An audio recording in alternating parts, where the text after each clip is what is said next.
ننګرهار کې د ابسو ادارې له لوري د ناسمو دودونو او رواجونو د مخنیوي په پار د پوهاوي پروګرام پیل شو. دی ولایت کې د ابسو نړیوالې ټولنیزې ادارې مشر بصیر احمد فیصلي وایي له دې کاره یې موخه په ټولنه کې د ناسمو دودونو او کورنیو لتوانه د پورته غوښتنو مخنیوی دی چې تر ډیره ورسره کورني جوړښتونه زیانمنېږي. ناسمې غوښتنې د تاوتریخوالي سبب ګرځي. د هغو په تسلسل کې یو برنامه ده چې په د دوی د دغه کړنو نه یو ستاینه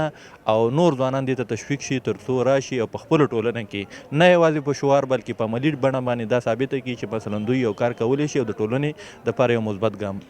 د پوهنتون استاد عبدالبصیر سباون وایي داسې پروګرامونه کولی شي چې تر ډیره د ناسمو دودونو او ناسمو رواجونو مخه ونیسي او هغه غوښتنې چې د کورنیو له وسه او توانه پورته دي مخنیوی یې وشي. نو دغه ډول پروګرامونه چې دي هم خویندو ته لازم دی چې په کال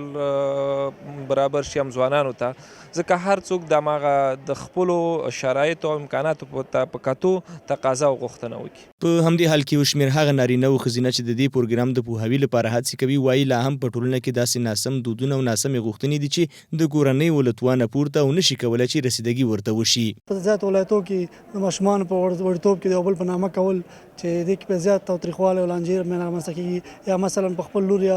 اولاد باندې زیات ولور اخیستل چې دا په ټولنه کې د زیات جنجالونو او تاوتریخوالي لامل کېږي.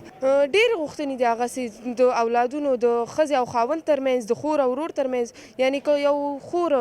مور او پلار یې نه او دا د خپل ورور څخه هغه یې وساته، هغه یو عادي ډریوري او دا د مثلا د ډیرو پیسو کالي غواړي، نو دغه بې ځایه غوښتنې. د یادونه ده چې د ناسمو دودونو او ناسمو رواجونو د مخنیوي په پار د جوړو شوو مراسمو یوه څنډه کې ځینې هغه انځورونه چې د کورني تاوتریخوالي ښکارندویي کوي هم نندارې ته ایښودل شوي وو.